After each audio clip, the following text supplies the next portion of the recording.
ये वीरता का, मनुष्य अपने आप में इतना वीर बन सकता है, ताकतवान बन सकता है, वृद्ध बनता ही नहीं आदमी। और वह इसलिए मैंने पौरुष कहा। 80 साल की जिंदगी में भी एक जवानी पौरुष, चाहे पुरुष हो चाहे स्त्री हो, पौरुषता आ सकती है, ताकत आ सकती है, क्षमता आ सकती है। और वह हो सकता है जब हम पुरुष से महापुरुष, महापुरुष से देवत्व बने। और देवत्व बनने की क्रिया मैं कहूं, आप देवता नहीं बन पाएंगे। विश्वामित्र ने कहा देवता बन जाए, तो देवता नहीं बन पाए, क्यों नहीं बन सकते? जब हमारे अंदर, शरीर के अंदर अणु हैं, उन अणुओं को परिवर्तित किया जाएगा, तब देवत्व स्थापन हो पाएगा। और जब देवत्व स्थापन हो पाएगा तो साधना हो पाएगी। मनुष्य कर ही नहीं सकता, क्योंकि उसका मन उसके कंट्रोल में नहीं आ सकता। इतने ऊंचे आप योगी नहीं है, और योगियों के मन भी शांत नहीं है। योगी होने के बावजूद भी कोई जरूरी नहीं है कि मन शांत रहे, क्योंकि भट्टर ने कहा है कि घास फूस और पत्ते, हवा, पानी पी के बीच जो वशिष्ठ, विश्वामित्र, गर्ग, अत्रि बैठे हैं, उनका मन भी चंचल रहता है। तो गुरुदेव मेरा मन फिर कैसे हो पाएगा? आप मन को स्थिर करो, मैं कैसे करूंगा? उनके भी नहीं हो पा रहे जो घास फूस खाते हैं। मैं तो अन्न खाता हूं, दूध पीता हूं, घी खाता हूं, तो मेरा मन शांत कैसे होगा? इसलिए मन शांत हो पाएगा जब आपके अणु परिवर्तित हो पाएंगे। यदि आपने अखबार पढ़े होंगे तो अभी अमेरिका में भेड़ की पूर्ण अनुकृति, पूरी भेड़ बना दी नई, उन अणुओं को लेकर के। उस भेड़ में से अणु निकाला, उसको दूसरी जगह बीजारोपण किया, ठीक वैसी वैसी भेड़ बना दी। और पूरे संसार में तैल का है कि अगर वैसी वैसी भेड़ बना दी तो वैसा वैसा आदमी भी बना देगा, आपके अंदर से अणु निकाल के। फिर मालूम नहीं पड़ेगा कि ये पाटिल है, ये है कि 20 पाटिल सामने खड़े हो जाएंगे, पहचान नहीं पाएंगे असली पाटिल कौन। पत्नी भी नहीं पहचान पाएगी इनमें से असली है कौन, 21 में से। इतनी क्रांति आ रही है। इतनी क्रांति इसलिए आएगी, हमने अणु को पहचानना प्रारंभ कर दिया है विज्ञान में, और हम उससे पहले ही अणु को पहचान चुके हैं।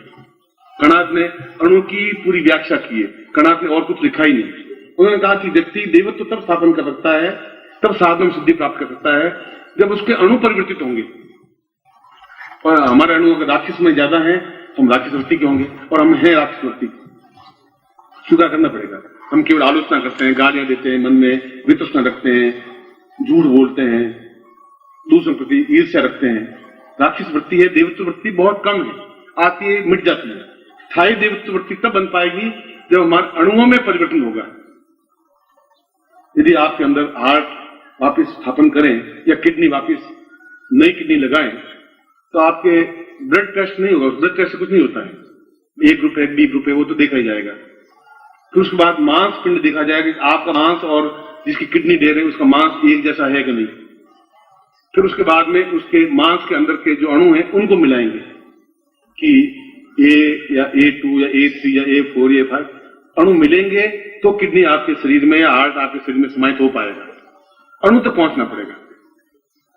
केवल आपको दीक्षा देने से काम नहीं चल पाएगा। आप अणुओं तक पहुंचने की क्रिया जो देगा, तब आपको राक्षस भी बनाया जा सकता है, तब आपको देवता भी बनाया जा सकता है। पुरुष, महापुरुष और देवता। और देवता इसलिए कि हम वो सारे नक्षत्र देख लें, वे सारे ग्रह देख लें इस मनुष्य शरीर में रहते हुए, कि चंद्रलोक क्या है, शुक्र लोक क्या है, देवता लोक क्या है, कैलाश क्या है, रुद्र क्या है, हिमालय क्या है, विष्णु लोक क्या है, क्षीर सागर क्या है।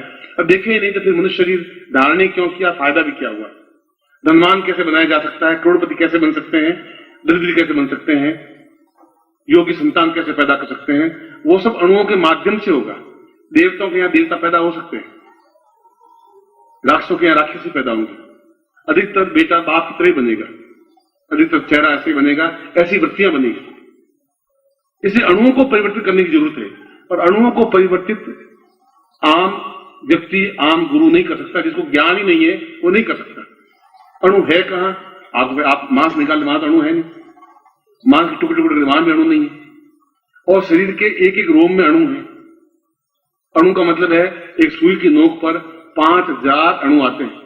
नोक पर 5000 अणु। उन अणुओं को परिवर्तित करने पर अपने आप में, यदि आपको देवत्व की ओर परिवर्तित करना है, पूरे अणुओं को परिवर्तित करना पड़ेगा। और वो अणु परिवर्तित होंगे मंत्रों के माध्यम से, क्योंकि मंत्राधीना से देवता है। ये सारी जो क्रियाएं हैं मंत्रों के अधीन है। मंत्र का मतलब है मैं बोलूं और आपके कानों में आपके अंदर उतरे। मैं आपको माँ की गाली दूं और आप एकदम पत्थर लेके खड़े हो जाए। जो ही आप में किसी को मैं माँ की गाली दूंगा, सारे तेरी माँ ऐसी हरामजादी रांड है, और तुम एकदम पत्थर लेके खड़े हो जाओगे। मैं तो आपको तरक्की नहीं की, हाथ ही नहीं लगाया, आपको क्रोध दिला दिया, खड़े हो गए, पत्थर ले लिया, मारने तैयार हो गए।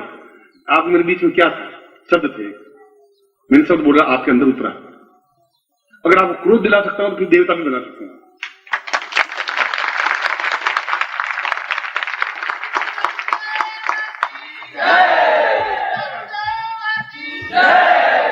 और क्रोध भी तब दिला सकते हैं आदमी, गुरु दिला सकता है जब खुद गुरु क्रोधमय हो। मरा हुआ गुरु तो क्रोध कर ही नहीं सकता। अच्छा तेरी माँ खराब है, यार तेरी माँ भी खराब है। तो मरा हुआ गुरु क्या करेगा? कैसे क्रोध दिले?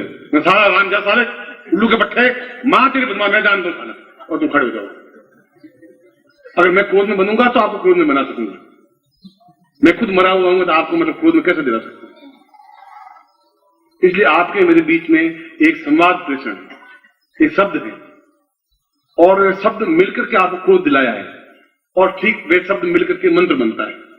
ये मंत्र है, मां की गाली एक मंत्र है जो आपको क्रोध दिला दिया है।